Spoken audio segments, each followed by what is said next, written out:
한 몇 달 전에 와서 예배를 드렸는데 많은 분들이 이렇게 모인 걸 보니까 하나님의 은혜임을 믿습니다. 오늘 특별히 이제 구약 성경을 가지고 예수님에 대해서 이야기를 하려고 합니다. 하나님의 언약 백성이라는 제목으로 말씀을 드릴 텐데, 백과사전은, 기독교 백과사전에 찾아보니까 언약이란 두 당사자가 서로를 위해서 어떤 일을 하기로 약속한 것이다 라고 말씀하고 있습니다. 그래서 그것을 쌍방 언약이라고 이야기합니다. 그런데 하나님의 언약은 일방 언약입니다. 하나님이 내가 이렇게 해주겠다, 그러므로 너는 이것을 지켜라, 이렇게 말씀하시거든요.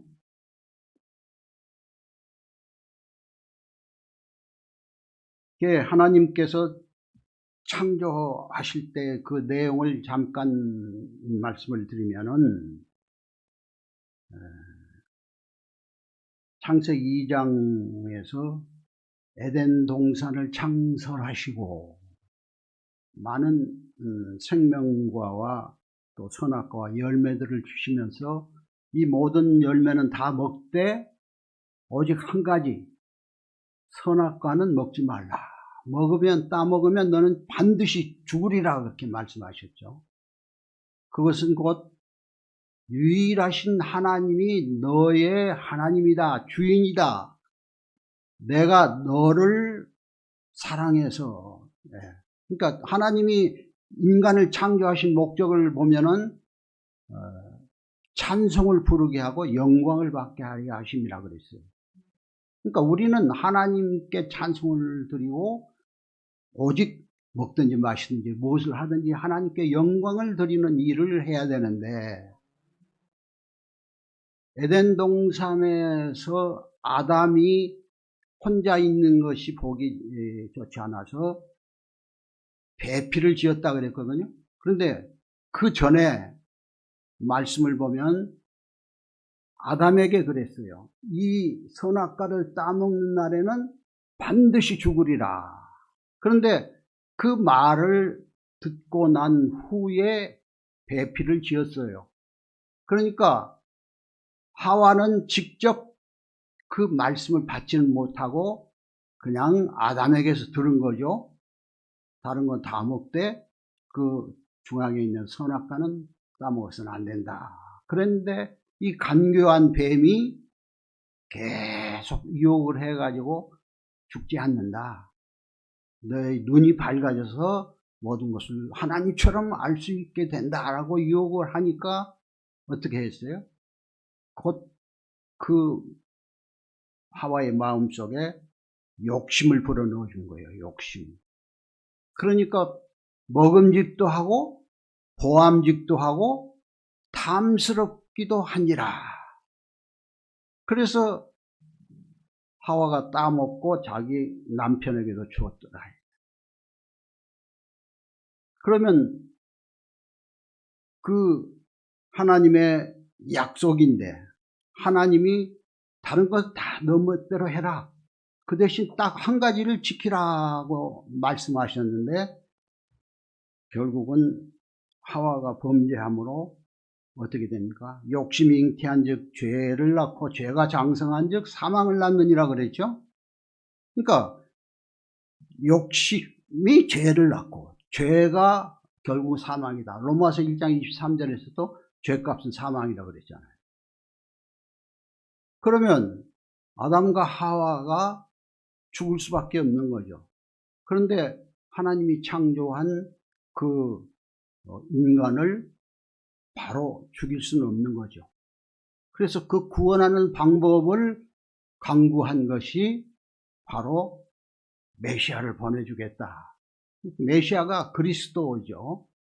기름 부어 세운 메시아가 올 때에 너희 죄가 다 속함을 받으리라 해준 거예요. 그것이 하나님의 언약이에요. 그것이 원시 언약이라고도 이야기해요. 메시아 언약이라고도 이야기하죠. 따라서 예수님이 오시기까지, 실로가 오시기까지 대신, 그리스도의 대신 왕과 선지자와 또 대제사장의 직분을 주어서 그들로 하여금 메시아 올 때까지 대리를 하도록 했어요. 그래서 선지자와 제사장과 왕을 쭉 보내줬는데, 많은 선지자를 보내주었음에도 불구하고 지금 이 에레미야 선지자 때 와서는 이제 멸망밖에 남지 않을 정도로 타락해버렸어요. 그래서 에레미야가 계속 눈물을 흘리면서 하나님 앞에 간구하잖아요. 구원해달라고, 언약을 잊지 않도록 해달라고. 지금 그 말씀이 여기에 오늘 말씀에도 계속 나와 있죠. 19절에 유다를 버리시나이까, 주의 심령이 시몬을 싫어하시나이까, 우리를 치시고 치게 하지 아니하시나이까, 우리가 평강을 바라는데 평강도 주시지 않습니까? 우리가 범죄하였나이다 라고 에레미야 선지자가 계속 하나님 앞에 고백을 하고 그 죄를 사해주고 이 나라 이 백성을 불쌍히 여겨달라고 눈물로 기도를 하고 있습니다. 그런데 그 죄의 값은 사망이기 때문에 유예시켜준 것 뿐이거든요. 그러니까 아담과 하와를 에덴 동산에서 내보내면서 죽음을 유예시킨 거예요. 죄값은 사망이니까 반드시 죽어야 되는데 예수님이 오시기까지 너의 죄값을 유예시켜준다. 그래서 그 대신 이 에덴 동산에서는 살 수 없으니까 너희를 추방한다. 그래서 결국은 양의 가죽옷을 입히고 내보냈죠. 이 양의 가죽옷은 예수님의 이야기예요. 예수님 오셔요. 예수님이 십자가에 달려 피 흘려 우리 죄를 대속해 주심으로 우리 죄가 용서받는 그것을 상징하는 거예요. 그래서 이 성경 말씀은 전부 예수님에 대한 이야기예요. 네. 그래서 구약은 오실 예수님, 신약은 오신 예수님, 계시록은 다시 오실 예수님에 대한 이야기인 것이죠. 그래서 이제 내보내면서 선지자로 하여금 하나님의 말씀을 대언하게 하신 거예요. 그런데 그 선지자들이 자기 생각을 전파하는 거예요. 하나님의 말씀을 입술에 넣어주면 그 말씀만을 이렇게 선포해야 되는데 대리한다고 하면서 자기 생각을 이야기하는 거예요. 그 자기 생각은 누구 생각이에요? 뱀의 생각이죠. 마귀의 생각이에요. 그러니까 오늘날도 수많은 선지자들이라고 하는 목사, 선교사를 보냈는데 그들이 하나님의 말씀을 올바로 전하지 못하고 자꾸 자기 생각을 전해서 너희들 평강하다, 칼로 죽지 않는다, 절대로 너에게 복만 넘치게 된다, 이런 식으로 하면서 잘못 전하게 된 거죠. 그래서 에레미야는 계속 하나님한테 부르짖었는데 하나님 뭐라고 이야기합니까? 14장 11절에 보면 그렇게 돼 있어요. 11절을 한번 보세요. 여호와께서 또 내게 이르시되 너는 이 백성을 위하여 복을 구하지 말라. 그들이 금식할지라도 내가 받지 않겠다. 칼과 기근과 전염병과 그들을 내가 멸하리라. 그러니까 하나님의 대리자로서 선지자를 보내서 백성들에게 하나님의 말씀을 대언하라고 했는데 자기 생각을 자꾸 이야기하니까 너 하나님이 사랑이다. 너희들 절대로 죽이지 않는다.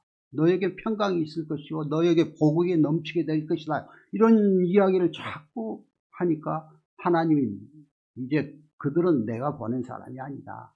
오직 예레미야 너만 내가 보냈는데 내가 아무리 기도하고 울고 금식을 해도 내가 너의 말을 듣지 않겠다. 이렇게 이야기를 하고 있는 것이죠. 실제로 이 죄악이라는 것이 한이 없고 끝이 없어요. 그래서 일단 죄악에 물들은 그 원죄는 우리에게 전부 다 유전이 돼가지고 누구나 죄인이에요. 의인은 하나도 없다 그랬잖아요. 그러니까 우리의 죄악을 예수님이 오실 때까지 연기해 주었는데 선지자들이 하나님의 말씀을 이제 전해서 그 말씀대로 준행하고 살면 우리에게 복을 내려주겠다고 약속하신 거거든요. 그래서 하나님이 인간을 지으신 것을 한탄하시고 그랬어요. 노아의 홍수로 완전히 그냥 다 전멸하고 노아의 식구 8명만 다시 남게 해줬잖아요. 그런데 그 8명 속에도 죄는 남아있어요. 그래서 노아의 삼형제 함, 셈, 야벳 중에서도 셈이 이제 하나님의 택한 백성으로 남게 되었죠. 그 8식구가 또 자손을 번성하게 했는데 그 쭉 보면은 이제 언약을 연결시켜 나가게 됐어요. 메시아 언약, 노아 언약, 무지개 언약이라고도 하죠. 그 다음에 아브라함 언약. 아브라함은 누굽니까? 그 우상 장사를 하던 자기 아버지를 모시고 살았어요. 그러니까 결국은 아브라함도 범죄하는 그 민족으로 사는 거죠. 그런데 하나님이 특히 불러서 가나안 땅을 주시고 자손을 번성케 해주며 복의 근원이 되리라 하고 약속해 주셨죠. 그런데 그 아브라함 언약도 결국은 지키지 못한 결과로 선지자로는 안 되겠다. 대리자 선지자로도 안 된다. 그래서 여기서 15장 1절에 그랬잖아요. 여호와께서 내게 이르시되 모세와 사무엘이 내 앞에 섰다 할지라도 내 마음은 이 백성을 향할 수 없나니 그들은 내 앞에서 쫓아내보내리라. 그러니까 선지자가 안 된단 말이죠. 하나님의 말씀을 대언하는 선지자로도 안 된다. 그러면 메시아 언약이라는 것이 하나님이 기름을 부어서 왕과 선지자와 대제사장으로 세워서 그들로 하여금 하나님의 말씀을 대언하고 통치하고 그리고 제사를 드리는, 제사는 오늘날 예배죠. 예배를 드리기 위해서 연기시켜 나갔는데 선지자가 하나님의 말씀을 대언하지 못하니까 안 되겠다. 그 다음에 왕으로 또 통치를 하게 했죠. 사사시대를 거쳐서 백성들이 왕을 세워달라고 그래가지고 사울을 왕으로 세웠잖아요. 그때 그 선지자가 누굽니까? 사무엘이잖아요. 사무엘이 사울 왕을 세웠는데도 그가 죄악 가운데 결국은 왕 노릇을 제대로 못하죠. 왕 노릇은 뭡니까? 하나님을 대리해서 다스리라는 것이죠. 그런데 다스린다는 것은 뭐예요? 겸손을 가지고 섬기라는 이야기예요. 군림하라는 게 아니고 통치하라는 게 아니고. 오늘날 이 세상이 이렇게 악한 것도 하나님을 두려워할 줄 모르기 때문이에요. 하나님을 경외하고 하나님을 두려워하면은 백성들을 진짜 섬기죠. 그런데 섬깁니까? 통치하는 거예요. 군림하는 거죠. 그래서 다윗 언약을 주신 거 아니에요? 너가 왕이 되어서 내 후손으로 하여금 왕권을 계속 유지해 나가겠다. 그것은 예수 그리스도가 우리의 왕이시다 하는 것을 상징하고 있는 거예요. 그런데 어떻게 됩니까? 여기 보십시오. 15장 4절에 유다왕 히스기야의 아들 므낫세가 예루살렘 행한 것으로 말미암아 내가 그들을 세계 여러 민족 가운데 흩으리라. 무슨 이야기입니까? 왕을 통해서 다스리고 섬기고 잘 유지해 나가도록 강조를 했는데, 그 왕 중에 히스기야가 범죄하여 죽고 살지 못하리라 하나님이 했는데, 바로 벽을 향하여 회개하고 기도했죠. 그래서 15년을 생명을 연장시켰어요. 그런데 그 당시 히스기야는 자손이 없었어요. 그래서 그 왕권을 유지하기 위해서 히스기야에게 2년 후에 아들을 준 그 아들이 므낫세예요. 그래서 므낫세가 13살 때에 히스기야 대신 왕을 이제 왕으로 세우심을 받은 거죠. 그런데 이 므낫세가 악하여서, 그러니까 독자 므낫세가 얼마나 못되게 굴었습니까? 히스기야가 전부 산당을 다 없애고 우상을 섬기는 것에 대해서 특별히 그 우상들을 다 없앴는데, 이 므낫세가 산당을 다시 세우고 심지어는 성소에다가 아세라상, 바알신 이런 상을 세우고, 그리고 자기 아들을 그 불 가운데로 지나고 이 소위 인신 제사를 지내는 거예요. 하나님이 가장 싫어하는 그러한 제사를 지내므로 왕을 세운 것을 하나님이 얼마나 한탄하겠습니까? 결국은 이 므낫세로도 안 된다. 그러니까 왕은, 예수님은 이 땅에 오셔서 뭐라고 그랬어요? 만왕의 왕이신 예수님이 나는 섬김을 받으러 온 게 아니라 내가 섬기러 왔노라 그랬잖아요. 그와 마찬가지로 므낫세가 한 그 행위를 통해서 내가 이스라엘을 망하게 한 것처럼 유다도 완전히 망하게 하리라. 그래서 결국은 바벨론에 망하고 로마에 망하고, 그래서 디아스포라가 되어서 2000년 동안 개돼지처럼 완전히 벌을 받은 그 유다의 민족이잖아요. 그리고 이제 마지막으로 뭡니까? 대제사장을 통해서 1년에 한 번씩 피를 가지고 지성소에 들어가서 제사를 지내므로 죄를 연기시키는 역할을 했죠. 그런데 대제사장도 죄인이란 말이에요. 죄인이 들어가서 온전한 제사를 드릴 수는 없는 것이죠. 이 모든 것들이 결국은 대리로는 안 된다 하는 이야기예요. 그러니까 예수님이 오시기 전에는 이 모든 언약들이 안 된다. 그래서 그것을 옛 언약이라고도 하고 원시 언약이라고도 해요. 그래서 내가 새로운 언약을 주겠다고 한 것이 새 언약이에요. 그것을 한번 찾아봅시다. 예레미야서 31장, 바로 그 넘기면 있죠. 31장.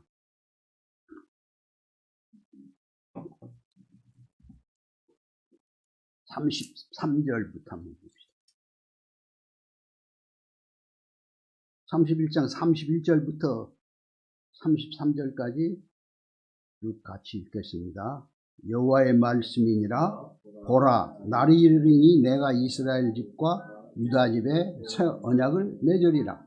이 언약은 내가 그들의 조상들의 손을 잡고 애굽 땅에서 인도하여 내던 날에 맺은 것과 같이 아니할 것은, 내가 그들의 남편이 되었어도 그들이 내 언약을 깨뜨렸음이라. 여호와의 말씀입니다.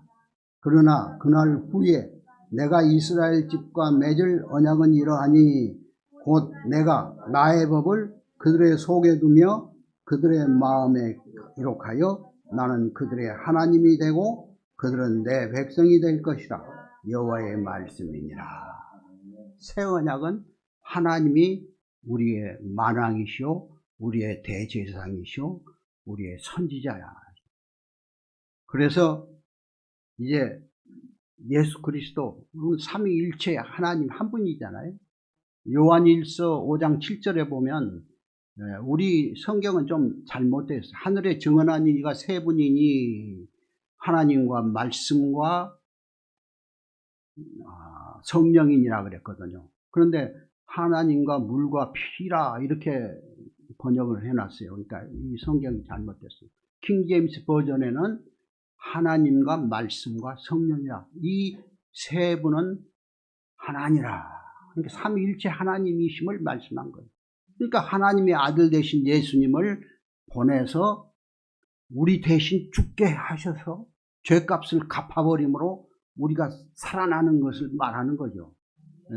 그럼 예수님이 오시기까지 그 선지자와 대제사장과 왕이 하나님의 뜻을 똑바로 받들어서 잘해야 되는데, 그들도 죄인이니까 결국은 죄를 저지르고 욕심을 내서 뭐 부자가 되고 싶다, 또는 뭐 농사를 잘 지어야겠다, 비를 내리는 신, 그런 것들이 다 바알신, 아세라신 뭐 이런 거거든요. 그러니까 하나님 한 분만 섬기면 되는데 자꾸 다른 신까지를 겸해서 섬기는 거예요.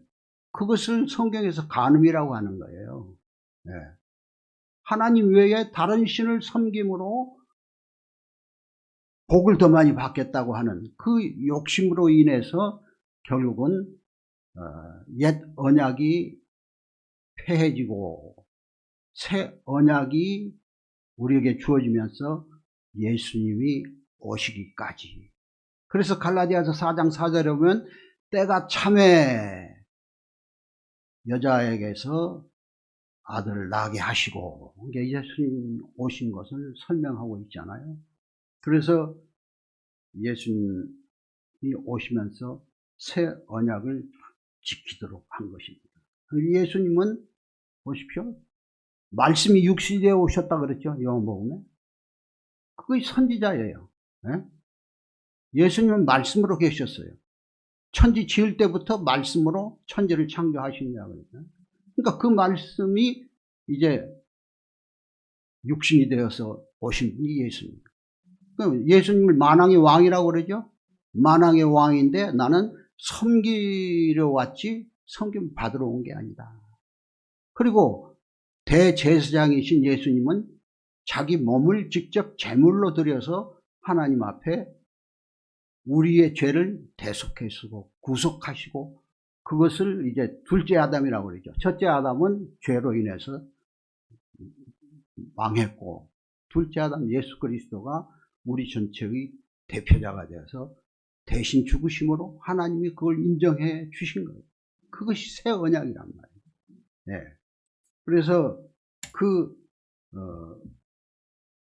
언약 백성이라는 것은 성령이 아니고는 예수를 주라 할 수 없다라고 말씀하신 것처럼 성령이 임재하고 하나님의 말씀이 내 안에 살아있음으로 해서 예수님을 구주로 부르는, 예수님 하나님의 아들이면서 하나님이신 삼위일체 하나님 한 분이신 예수님이 우리의 구세주다 하는 고백을 통해서 완전히 믿는 사람은 구원을 받게 되는, 그것이 언약 백성이에요. 언약 백성. 그래서 이제 선지자도 안 되고 왕도 안 되고 대제사장도 안 된다라고 하면서, 그러면 다시 돌아가서 예레미야 14장에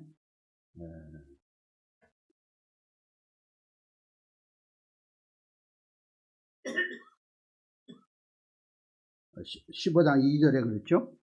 그들이 만일 내게 말하기를 우리가 어디로 나아가리까? 어디로 가야 됩니까?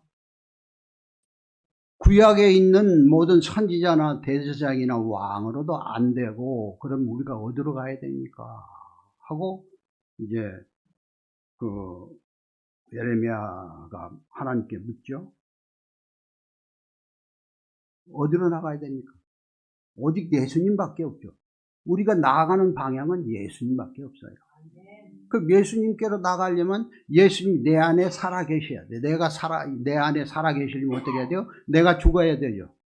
내가 죽으려면 어떻게 해야 돼요? 갈라디아서 2장 20절에 뭐라고 그랬어요? 내가 그리스도와 함께 십자가에 못 박혔나니 그런즉 이제는 내가 산 것이요 내 안에 그리스도께서 사신 것이다. 내가 지금 육체 가운데 사는 것은 나를 사랑하사 나를 위하여 죽으신 예수 그리스도를 믿는 믿음 안에서 사는 것이라고 했어요.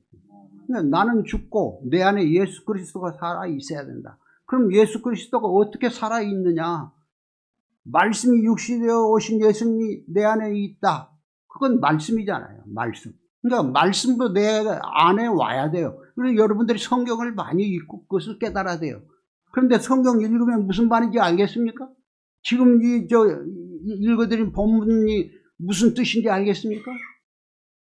설명을 해도 잘 못 알아듣죠. 왜냐하면 창세기부터 요한계시록까지를 전부 다 알고 들어봤고 또 그 뜻이 무엇인가를 알아야 되는데 모르지 않아요. 그러니까 말씀이 육신이 되어서 오신 예수님이 내 안에 살아 계시려면 성령이 와야 돼요.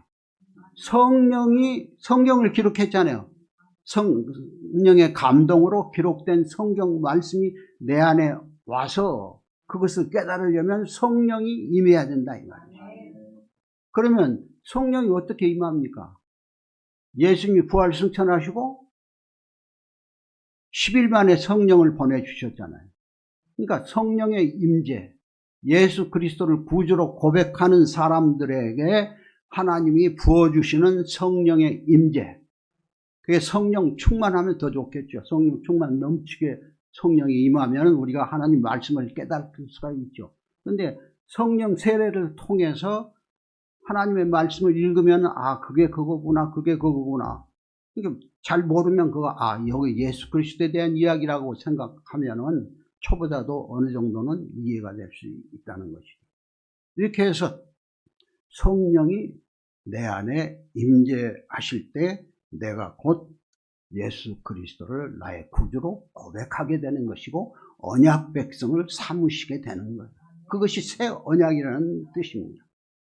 그래서 요한복음 13장 34절에 보면은 새 계명을 너에게 주노니 서로 사랑하라. 내가 너희를 사랑한 것 같이 서로 사랑하라. 사랑을 주신 거예요. 그러니까 과거 구약은 율법을 통해서 모세 10계명을 통해서 그냥 복잡한데 다 지킬 수가 없잖아요. 인간으로서는 지킬 수가 없는 거예요. 오직 계명을 지킬 수 있는 분은 예수님 한 분밖에 없어요. 그래서 그 예수님이 내 안에 계시면 내가 계명을 지킬 수가 있는데 그 계명은 아주 간단하게 서로 사랑하라. 내가 너희를 사랑한 것 같이 사랑하라. 사랑이 곧 계명을 지키는 것이고 그 계명을 지키는 것이 곧 언약 백성이다. 이렇게 말씀하고 있습니다. 그러면서 요한복음 15장 13절부터 보면은 사람이 친구를 위하여 자기 목숨을 버리면 이보다 더 큰 사랑이 없나니 너희가 내가 명하는 대로 행하면 곧 나의 친구라고 했어요. 그러니까 예수님은 우리의 머리가 되시고 교회의 머리라 우리 신랑도 되시고 우리 아버지도 되시고 우리 하나님도 되시고 그런데 내가 너희를 친구라고 불러주셨다. 그래서 친구를 위하여 목숨을 버리는 것이 가장 큰 사랑이다. 이렇게 말씀하셨습니다. 그리고 우리를 위해서 돌아가셨습니다. 그러므로 우리가 사랑한다는 것이 남녀 간의 사랑이니 부모 간의 사랑이니 사랑의 종류가 굉장히 많지만은 오직 내 생명을 바쳐서 주님을 사랑하듯 남을 사랑하는 것이 진짜 기독교의 계명인 것입니다. 그래서 너희가 친구라고 부르는 사람을 위해서 너희 생명을 바치는 것이 가장 큰 사랑이다. 이렇게 말씀하시는데 존 헤론이라는 선교사가 있어요. 이 사람은 미국 테네시 의과대학을 수석으로 졸업하고 한국에 파송된 선교사였습니다. 1885년에 들어왔는데 테네시 의과대학에서 우리 교수로 남으시오 했는데도 불구하고 그것을 버리고 그 교수 딸과 결혼해서 한국 선교사로 파송 나왔어요. 5년 만에 우리 한국에 토착병에 걸려서 죽었어요. 지금 그 양화진 묘에 가면은 그 묘지가 있는데 거기에 많은 선교사들이 우리 한국을 위해서 죽었죠. 그것은 누구를 위해 죽었습니까? 예수님을 위해서 죽은 거예요. 그러니까 예수님의 친구로 죽은 거예요. 예수님의 친구라고 불러주는 우리 한국을 선교하기 위해서 와서 죽은 거예요. 그것이 진정한 사랑이라는 거죠. 그래서 오늘날 목사나 선교사가 나가서 복음을 전하고 그 사랑을 실천하는 길은 오직 예수님의 친구가 되기 위한 거예요. 그러면 우리도 나가서 사랑하면, 복음을 전하면 그 생명을 구원하게 되는 거죠. 그것이 가장 큰 사랑인 거예요. 그 사랑을 실천하기 위해서 우리는 예수를 믿게 되는 것입니다. 그 기독교라는 자체가 있는 이유가 여기에 있어요. 절대로 우상을 섬기고 엉뚱한 저걸 하면서 뭐 세상적인 복을 누리기 위해서 우리에게 예수를 믿게 하는 건 아니다. 그러나 우리의 기도는 다 응답된다. 하나님의 뜻대로 응답이 되는 거예요. 내 뜻대로 되는 게 아니고. 그래서 진정한 사랑으로 우리도 나가서 예수님의 친구 되신 많은 사람들에게 복음을 전하고 그들로 하여금 예수를 믿고 구원받아서 같이 함께 천국 갈 수 있는 그러한 믿음의 삶을 사는 언약 백성이 되기를 주님의 이름으로 축원을 드립니다. 기도하겠습니다. 하나님 아버지 감사합니다. 참으로 주님의 친구로 불림을 받고 사랑을 베풀어서 그 사랑이 온전히 전파될 수 있도록 역사하여 주시옵소서. 감사 찬송드리옵고 우리 주 예수 그리스도의 이름으로 기도드리옵나이다.